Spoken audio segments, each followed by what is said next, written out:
Hello दोस्तों, स्वागत है आप सभी का आदित्य मिश्रा क्लासेस में। मैं हूं आदित्य और मैं आज आपके लिए एक नई वीडियो लेकर आया हूं। दोस्तों, जैसा कि आप सभी को पता है कि हम वुमेन सुपरवाइजर जैसे कि महिला पर्यवेक्षक की तैयारी करा रहे हैं। तो आज मैं उसी से रिलेटेड वीडियो लेकर आया हूं दोस्तों, जहां पे हम 3 योजनाओं के बारे में डिस्कस करेंगे। मैंने आपको बताया है कि मैं टोटल योजना तीन तीन योजना करके वीडियो बना रहा हूँ। तो आप प्ले लिस्ट पे जाइए, चैनल पे विजिट करिए, वहां पे आपको पूरी वीडियो मिलेगी। ठीक है, महिला पर्यवेक्षक की तो पूरी जोरों शोरों से तैयारी चल रही है दोस्तों।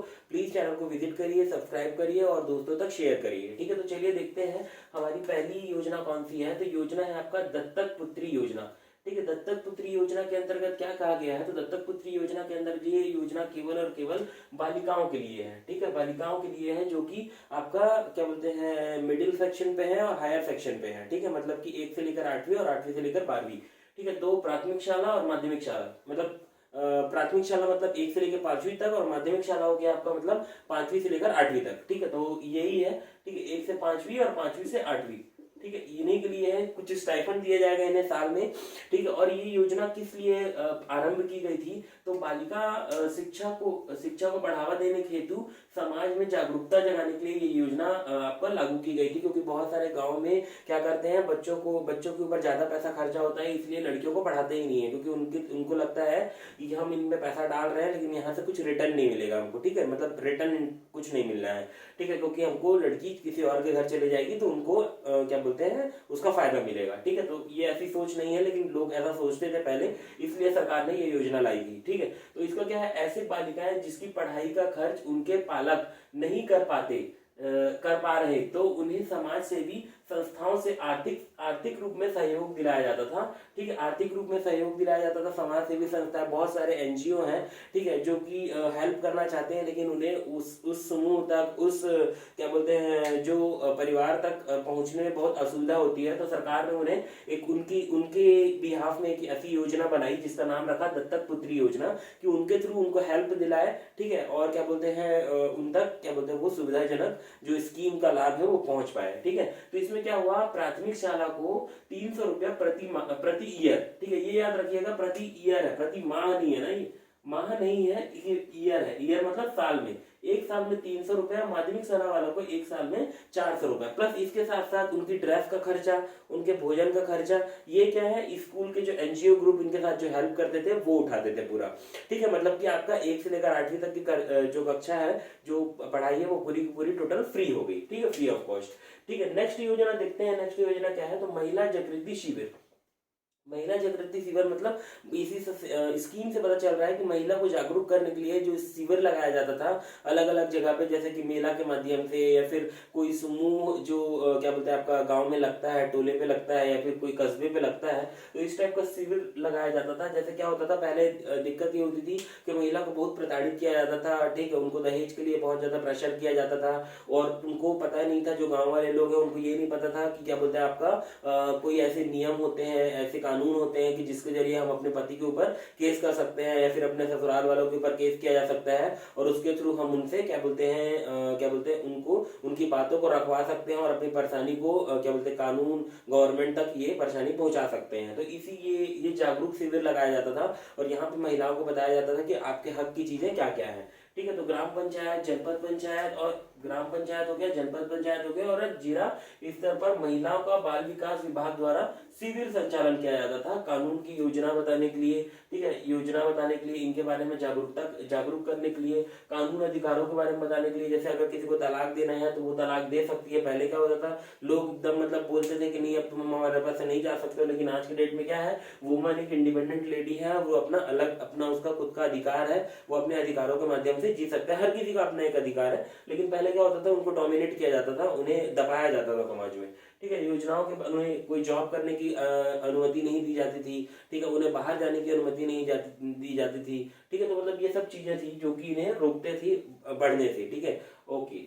योजनाओं के बारे में जागरूक कराना, ठीक है, अलग अलग योजनाओं के बारे में उन्हें बताया जाता था। नहीं तो लोग, पहले महिलाएं सोचती थी कि हमारे लिए कोई नियम और लॉ ही नहीं है, जो भी पति या फिर जो भी ससुराल वाले बोलेंगे वही हमारे लिए पत्थर की लकीर है। ठीक है।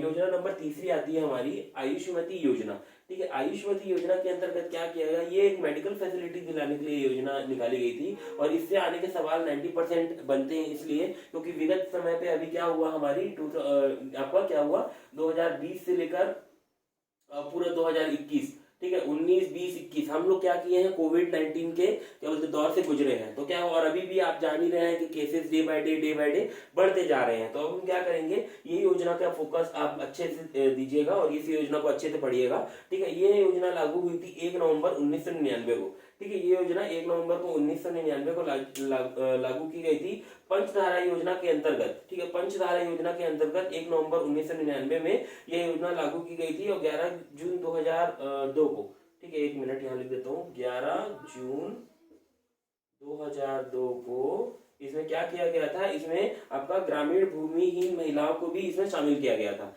ग्रामीण भूमिहीन महिलाओं को भी इसमें शामिल किया गया था।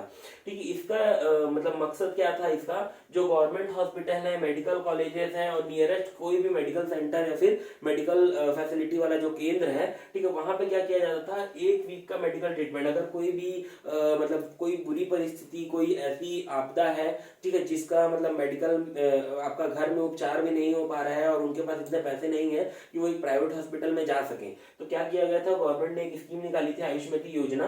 ठीक है, इसमें क्या किया गया था, भूमिहीन महिलाओं को भी शामिल किया गया था। 11 जून 2002 को इसी स्कीम में शामिल किया गया था। ठीक है, तो क्या बोलते हैं, गवर्नमेंट हॉस्पिटल, मेडिकल कॉलेज या फिर नियरेस्ट मेडिकल सेंटर। अब भूमिहीन महिलाओं से बहुत लोगों को समझ में नहीं आया, भूमिहीन मतलब अगर कोई क्या बोलते हैं महिला, जैसे मान लीजिए कोई गांव है, ठीक है, कोई कस्बा है, ठीक है, इस कस्बे में अगर कोई मेडिकल सेंटर है तो वहां पहले क्या होता था, लोग जो वहीं के लोग हैं उन्हीं का ट्रीटमेंट किया जाता था। लेकिन अब क्या होता था कि अगर मान लो कोई बाहर देश से आया है, यहाँ पे रह रहा है इस कस्बे में, तो वो भी यहाँ पे ट्रीटमेंट करा सकेगा। तो इन्हीं नियम को यहाँ पे लागू किया था 11 जून 2002 को। ठीक है, तो गवर्नमेंट हॉस्पिटल, मेडिकल हॉस्पिटल और जितने भी मेडिकल सेंटर है वहां पे आपको रुकने की सुविधा दी जाती थी, 2 वक्त का खाना दिया जाता था और उनको ट्रीटमेंट कराने के लिए जो मेडिकल फैसिलिटी दी जाती थी और उसके 400 रुपए दिए जाते थे।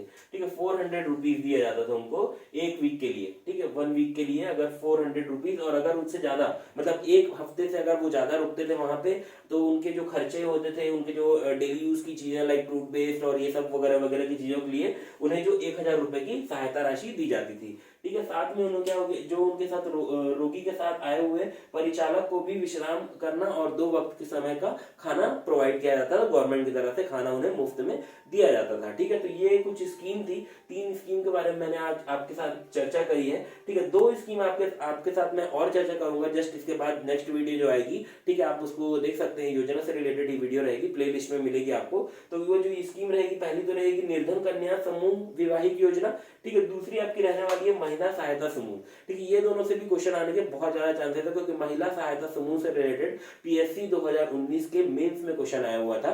ठीक है, तो आप एक बार देखिएगा, और इसमें महिला सहायता समूह से क्वेश्चन आने की संभावना है। उसका सेकंड रीजन ये है कि कोविड-19 में बहुत सारे महिला सहायता समूह ने बहुत मदद करी है, आर्थिक रूप से और आपका फिजिकली सब तरीके से हेल्प करी है। ठीक है, ताकि जो गरीबी है और जो गरीब लोग हैं, जो 2 वक्त की रोटी भी नहीं खा पा रहे हैं, ठीक है, उन्हें क्या बोलते हैं, खाने में या फिर उन्हें जीने में एक मदद का सहारा मिले। ठीक है, तो इस तरीके से उन्हें बहुत ज्यादा प्रमोट किया गया है। कल जैसे कि मैंने आपको वर्ल्ड वुमेन्स डे की थीम भी बताई थी, तो उस थीम से भी आप रिलेट करिएगा कि कोविड-19 का असर आने वाले आगामी एग्जाम में भी बहुत पड़ेगा और आपको क्या बोलते देखने को मिलेगा। ठीक है, तो चलिए मिलते हैं हम अपने नेक्स्ट वीडियो पे, तब तक के लिए जय हिंद, जय छत्तीसगढ़।